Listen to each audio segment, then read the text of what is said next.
right, we are in the same spot as we were last time, in the same clothes and the same setting and the same time. Just ignore that. While I had you, I figured I would sit down and make another video because I go on a trip tomorrow and I'm not gonna film while I'm on that trip. I'm gonna be staying with family, and I just got back into recording videos. There's no way I'm gonna go sit there and record videos in a 2-bedroom small apartment with my family. I just won't do it. So as I mentioned in my previous video, I recently got back into reading, like as much as I did back when I was younger. I started getting back into books probably end of 2023 because I had went to Ireland and I had read on the plane, and I ended up reading like the entire flight there because there was this book that was amazing. I forget the name of it now that I'm like sitting here talking about it, but it got me back into reading. And so as I was in Ireland, I decided, because that trip was like at the end of last year, that I was going to be ambitious and set my reading goal to 150 books for 2024.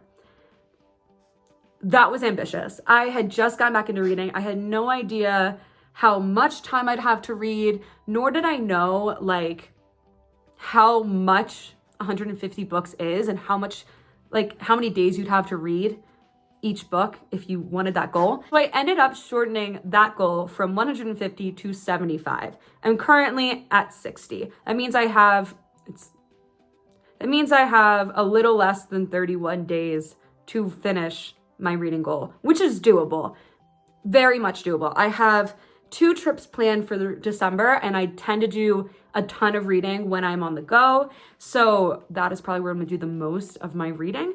But 15 is easy, especially because for December, I decided to mostly read some short stories, some audiobooks, and really just try to get as much content as I could in. First off, to begin, let me preface that there is going to be a mix of like physical copy books, ebooks, and audiobooks. So the first few are going to be like me holding up a physical copy, and then the rest are just going to be an image. If you're interested in any of those books, all you have to do is go into my description and click on their Goodreads link, and it'll go right to their Goodreads. And also, because I am really bad at giving descriptions of books, especially books that I haven't read yet, I just put the blurbs of each book through ChatGPT and told it to summarize basically the overall key points of each blurb. I'm prefacing that because I know that in the book talk community and a lot of other communities, people are very against AI, but the only thing that I had used AI for is to summarize the blurbs, because unfortunately, if you expect me to summarize the blurbs for you, I'm gonna ramble and it's gonna go into an hour-long rant about each book. And I also haven't read the book, so I'm not gonna try to explain a book that I haven't read yet. I'm just gonna throw the blurb through. I'm just letting you know in case me even referencing ChatGPT would bother you, that maybe this isn't the video you would like. The first book I'm gonna start with is A Recipe for Bees by Gail Anderson-Dargatz. To be honest, I did not know anything about this book when I picked it up and bought it. I was on a road trip in Canada with Nick, and we went to a bookstore in Salmon Arm, Canada. Great place if you're ever looking for a little road trip in British Columbia. It's super cute. But anyway, while I was at the bookstore, I saw this cover and I saw the title, and immediately I was like, I have to buy it. It's super cheap, and also it's a pretty short read. I want to check it out. Basically what the story is about is a woman who is awaiting news about how her son-in-law's brain surgery was going. And as she's awaiting this news, she's basically reflecting on her life and just going through a period of reflection. That's all I really know about it. I'm interested to read it. Apparently there's a ton of bee lore in this, and I'm very excited for that. So yeah, this was the first book that I plan to read. Next, we have an interesting one for me to read, which is The Sons by Franz Kafka. I could have butchered his name, and if I did, I'm sorry. Basically, this book is a collection of 4 stories: The Stoker, The Metamorphosis, The Judgment, and then there is a letter to his father. I, to be honest, don't know much about Kafka. I know he is a very famous author. Honestly, the reason I picked this up was because I had went to a trivia night at my local bar, and for some reason, the last round of trivia was solely on Kafka. And I was in third place before the end of the final round, and then quickly got off the podium with that round of trivia because I knew nothing about this author. So after that happened, I felt like it was my personal mission to read a book by Kafka just so I could understand what the hype was about, and also so that if that ever happens again, I am not shamefully put in my place in trivia. So I picked this up. We'll see how I like it. I'm interested to see how I like it. But yeah, I also found this at the library book sale and it was like 50 cents. So I was like, you know what? Perfect time to read his book. Also, it's so short. So this is a perfect add-on for December. We have Little Woman, which is also a fairly short read. I picked this because I haven't read Little Woman yet, but I just watched the Greta Gerwig film and I loved it. I was enthralled by it. There were so many quotes that I found in the movie that were just like jaw-dropping that I was like, okay, if this is how the movie is making me feel, I have to read the book. So I'm gonna read the book. I'm very excited about it. I had this in my library for so long and I just have been putting it off, and I've been kind of in a classic mood. So I was like, you know what? This is the best time to read it. Plus it's like, I feel like a good winter read. I don't know. The movie was very cozy. I don't know if that's the best word to use, but the movie felt cozy with like the imagery. So I was like, you know what? It's a good winter read. We're gonna read it. We're gonna finally cross it off my list. It's my last paper copy book, and that is One Day in December by Josie Silver. To be honest, I'm not entirely sure how I got this book. It's been on my bookshelf for years, somehow made it through the move from Philly to Colorado. But after not reading it for the longest time, I think the reason I hadn't read it for the longest time is because it obviously seems like a Christmas book. And so unless I'm in a Christmas mood, or unless I'm reading this specifically in December, this wouldn't kind of appeal to me. And so I'm pretty sure this has just been hidden in my bookshelf for years. So even when it did get to the point where it was December, I'm pretty sure it just was out of sight, out of mind. So basically this book is about somebody who basically meets somebody once and thinks that that's the love of their life, only then to find out that that person is actually their best friend's boyfriend. And the book basically is a 10-year chronicle of her and this man's lives intertwining, and basically her dealing with the fact that somebody that she kind of fell in love with at first sight is with somebody else. I'm not sure if that's exactly what happens throughout the book. That is just what the blurb's reading like.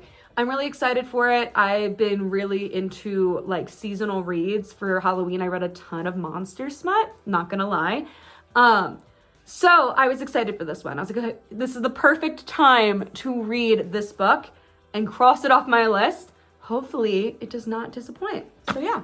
That's the last of my paper. Next one is Cruel Winter with You by Ali Hazelwood. I'm gonna be honest, I'm a little on the fence about this one. I don't necessarily love Ali Hazelwood's books. However, I was like scrolling through Kindle Unlimited and there were so many holiday reads that I just felt drawn to pick that one and try it out. Basically for this book, it is a best friend brother romance kind of set during the holidays. It seems like it's giving a little bit of the forced proximity trope where they're trapped in a house during the holidays together and reunited. So I'm excited about that because I do love a good best friend's brother romance, and I do love like a second chance rekindle. And I also am a big fan of forced proximity. So I'm excited about that.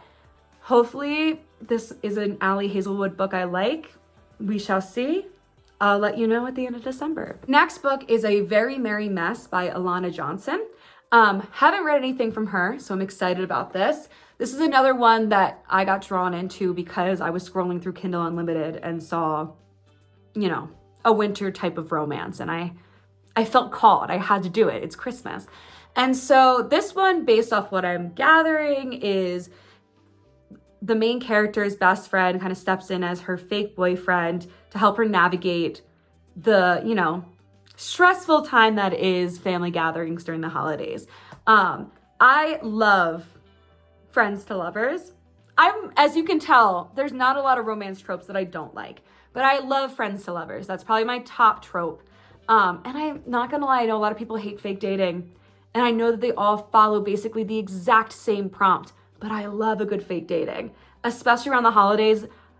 I love it. Next, we have The Plight Before Christmas by Kate Stewart. Again, another one. I was just scrolling through Kindle and I found this book and I just felt inclined to read it. This book is basically, again, a forced proximities, second chance romance book where while, you know, the main character is dealing with family for Christmas, her ex unexpectedly shows up at her family's cabin, and then they are forced to spend the holidays together. I don't think I need to say more about why I picked that book. Based off the other ones, I'm sure you know. But I was really excited about it. So I quickly added that to my TBR and I'm excited to read it. This is my last Hallmark type holiday romance book. And that is How My Neighbor Stole Christmas by Meghan Quinn. I am a big fan of Meghan Quinn. I've read a lot of her books. I will admit some of her books are hit and miss. I feel like she does pump out books like she's Santa. Like she's just throwing you romance books. And usually I eat them up. So I'm very excited about this one. I'm not gonna lie, the blurb, I'm a little on the fence about. But I love her fake dating tropes. I just think she does a good fake dating book. Like she really knows how to take that trope and run with it. So I'm gonna give her a chance on this one. Basically, this one is about the neighborhood grump and about, basically this book is about this new neighbor coming in and she's entering this town's Christmas pageant, which kind of, I guess, pisses off her next door neighbor who is like the neighborhood grump. He then decides he's gonna join the pageant to try to outdo her. They end up fake dating, which I don't know how that happens if they're both trying to outdo each other. I don't know. But they end up fake dating. So there's a little bit of fake dating in that. And that's really the premise of it. It's just two people trying to outdo each other for the holiday pageant, even though one of the people is a grump. But I'm a little on the fence about it. Not sure I'll love it, but I'm gonna give it a try. Meghan Quinn rarely steers me wrong. So I'm gonna give her grace and try it out. So we'll see how it goes. Next is The Pucking Wrong Number by C.R. Jane. I'm not a hockey romance reader at all. Like it's just for me, I don't really love sporty books. I know that is a big trend right now. Everybody's loving a good hockey romance. I just haven't been that interested in them. However, this apparently is one of my mom's favorite books. And so I decided that I would read it because she's been asking me to read it for a while. So I told her I would read it. It's getting dangerously close to the end of the year and I still haven't read it, even though she told me to read it in like June. So I decided there's no time like the present to read this hockey romance. I've heard crazy things about this book. I cannot wait to discuss this with my mother. So stay tuned for the review for this. The next book I have is Before the Coffee Gets Cold. I really wanted to try to pronounce the author's name. However, I could not find a TikTok where somebody had pronounced the author's name, and I just didn't want to butcher the name. This book is essentially about a cafe in Tokyo where patrons of the cafe are able to go back in time and visit people only as long as the coffee is hot. So they can come in, order a coffee, but once the coffee gets cold, they cannot be, visiting someone back in time. I don't know too much about the book other than that. I've heard amazing things about it. I've heard it's a very emotional read. It's really fascinating. I've heard so many people love it that I just had to get it. I had to read it. It's on Kindle Unlimited for free, so I figured it was the perfect time to get it. Usually books that I find that people are talking about on like TikTok or on YouTube are not free on Kindle, which is annoying because I'm trying not to spend money right now. I'm trying to be money conscious. So that has been a struggle, but this book was finally on Kindle Unlimited, so I had to pick it up. I've been dying to read it. I heard it's amazing. I need a good cry book.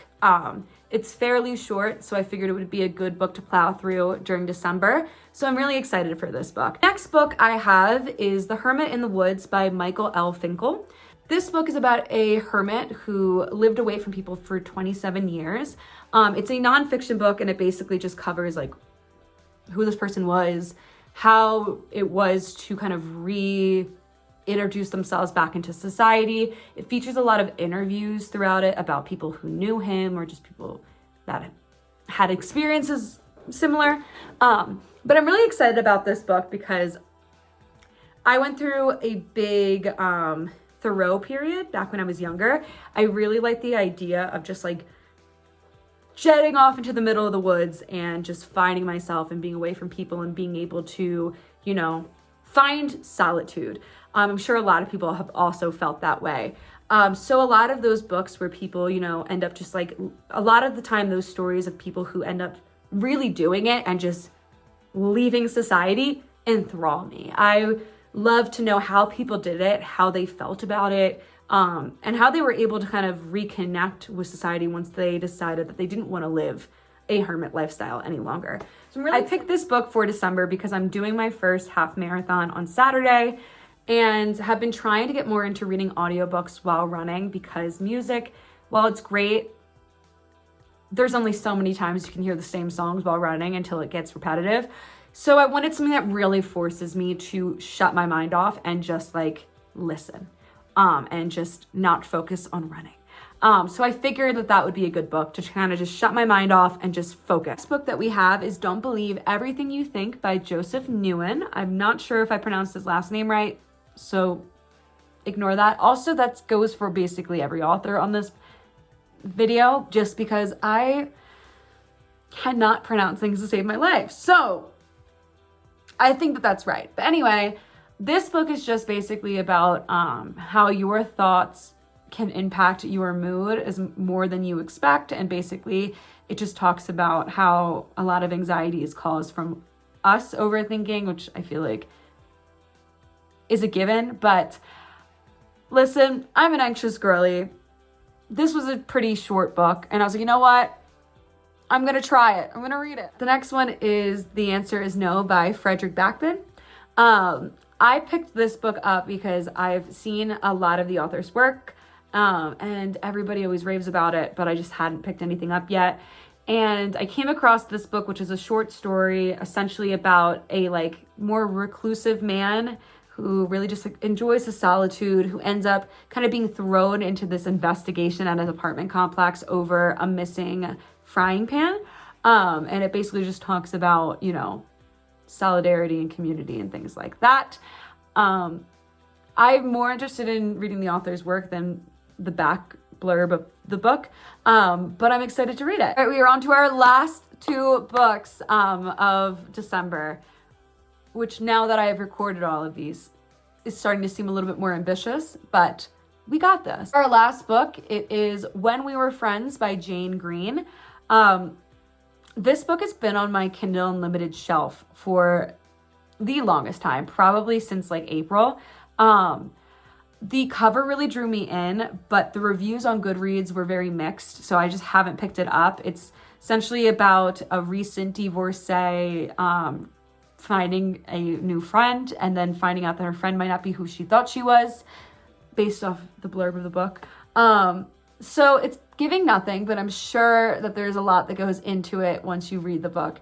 I'm excited to read it. It's a short story, so that's really why I picked it for this month. I've heard mixed things, so I'm not sure how much I'll love it, but I guess we'll see at the end of December.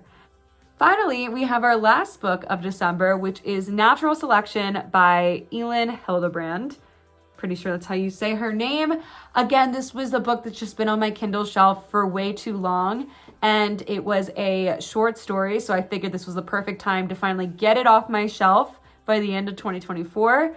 I don't know too much about this book. Based off the blurb, it just seems like it's about somebody whose boyfriend bails on her again for a trip, so she ends up going on a solo trip to the Galapagos Islands. And it's basically just a period of self-reflection. I'm really excited about it. I love a good eat, pray, love type book, something where, you know, a woman solo travels and, you know, rediscovers herself. That is my bread and butter. So I'm excited about it. Again, I've heard mixed things about it, so I could be disappointed, but I guess we'll figure out at the end of December. So that was my December TBR. As you can tell, it's going to be a little bit ambitious, but we have a lot of short stories, so I'm feeling a little bit confident that I can finish this reading goal.